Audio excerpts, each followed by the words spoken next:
Assalamualaikum warahmatullahi wabarakatuh.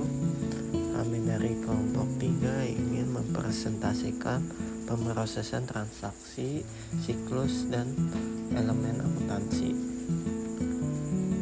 Di sini ada anggota kelompok kami yang bernama Bagus Arsanjaya Buwana, Muhammad Ilham Rama, Rehan Cantayuda,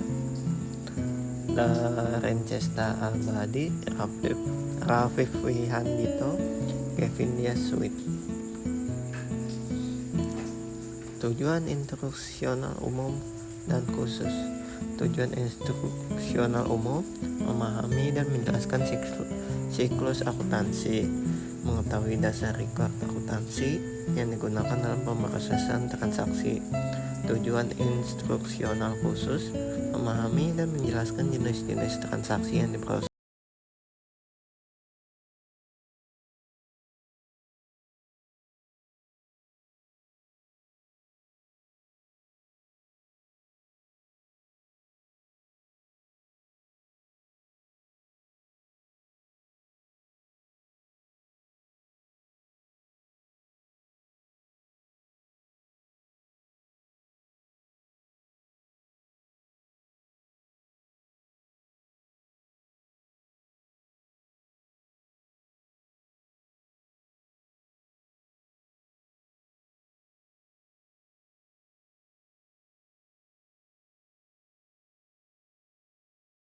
Data ada transaksi, data, proses, dan informasi. Informasi ada dua, yaitu informasi akuntansi keuangan dan informasi akuntansi manajemen. Kemudian ada siklus akuntansi proses manual, yaitu neraca. Di dalam neraca ada transaksi, bukti transaksi, jurnal umum, buku besar, neraca saldo, AJP, neraca lajur, laporan keuangan, jurnal penutup, dan neraca saldo setelah penutupan. Kemudian ada 5 siklus transaksi, yaitu pendapatan, pengeluaran, persediaan SDM, produksi, dan keuangan. 5 siklus transaksi ini saling berhubungan dan bertalian dengan buku besar dan sistem pelaporan. Kemudian ada 5 siklus transaksi, yaitu siklus keuangan. Di dalamnya ada siklus SDM, siklus pengeluaran, sistem buku besar dan pelaporan, siklus produksi, dan siklus pendapatan.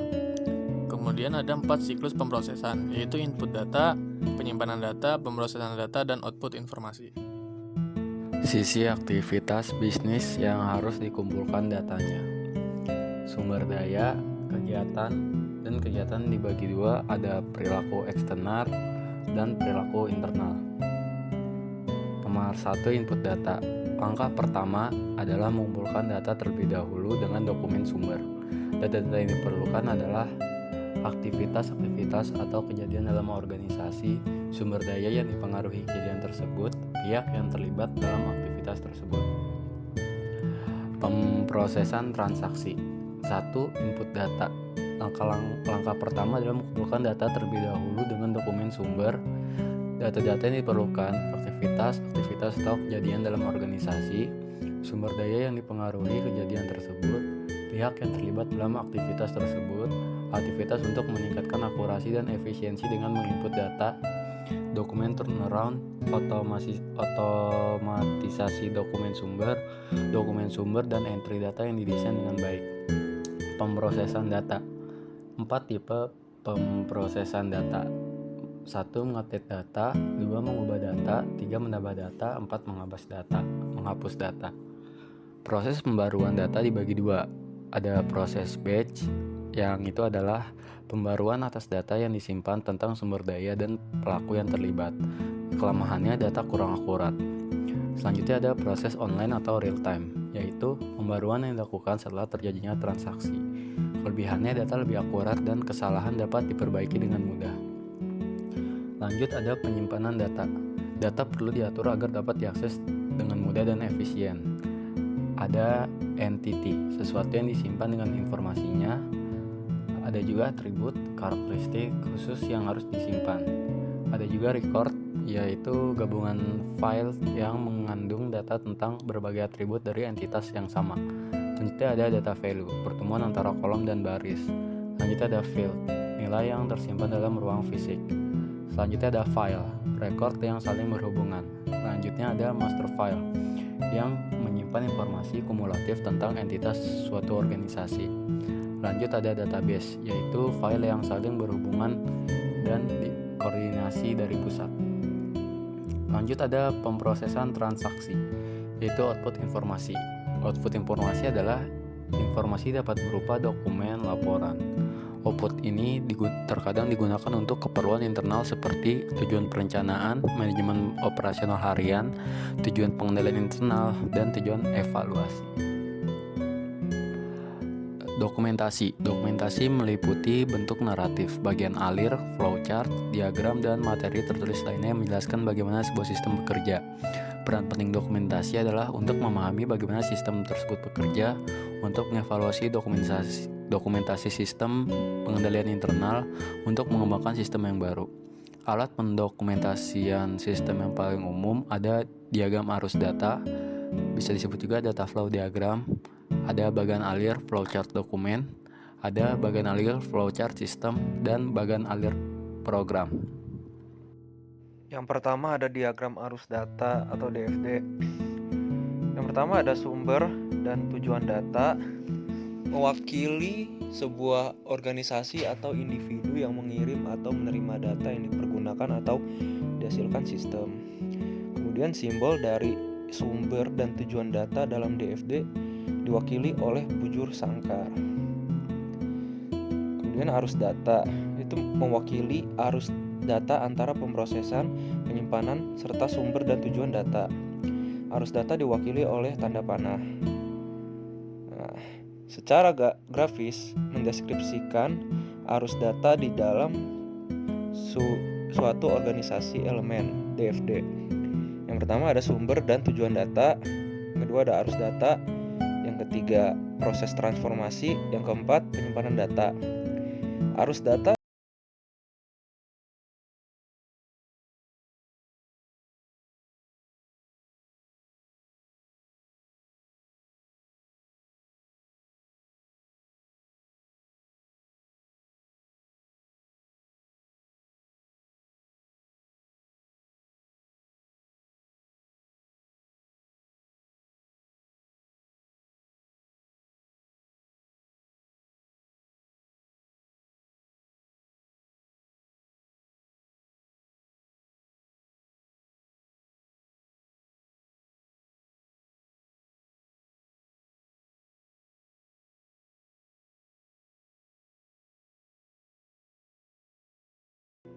Nah, kemudian cara membuat bagan alir atau flowchart. Pertama, pahami sistemnya sebelum membuat bagan alir ya. Kedua, identifikasi entitas-entitas yang akan dibuat bagan alir ya, seperti departemen, fungsi jabatan, atau pihak eksternal lainnya. Identifikasi arus dokumen dan informasi di dalam sistem. Kemudian, desain bagian alir sedemikian rupa agar bagan alir tersebut dimulai dari atas ke bawah. Kemudian, berilah nama seluruh simbol dengan jelas. Tulislah deskripsi, input, proses, atau keluaran di dalam setiap simbol. Apabila deskripsi terlalu panjang, gunakan simbol anotasi. Jangan gunakan tulisan tangan yang disambung. Kemudian setiap simbol proses manual harus memiliki sebuah input dan output. Jangan menghubungkan dua dokumen secara langsung, kecuali ketika memindahkannya dari satu kolom ke kolom lain. Kemudian pergunakan kepala panah untuk seluruh garis lurus. Yang kedua, bagan alir atau flowchart dokumen. Bagan alir dokumen mengilustrasikan arus dokumen dan informasi di antara bidang tanggung jawab dalam organisasi. Kemudian, bagan alir yang mendeskripsikan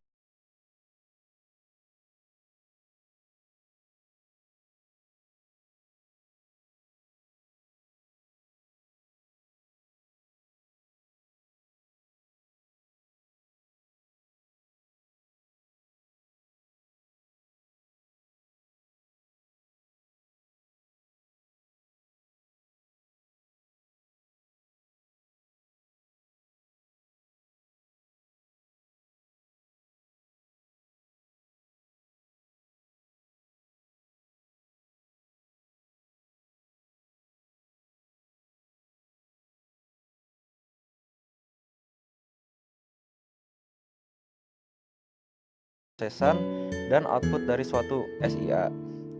Untuk menyelesaikan skripsinya, Popo harus mengupdate pembahasan skripsi yang disimpannya di disket melalui komputer. Hasil pengetikan akan diproses oleh CPU dan ditampilkan di monitor, kemudian disimpan kembali di disket. Kemudian untuk solusinya seperti pada gambar di bawah ini. Oke, terima kasih. Itu saja dari kami kelompok 3. Terima kasih.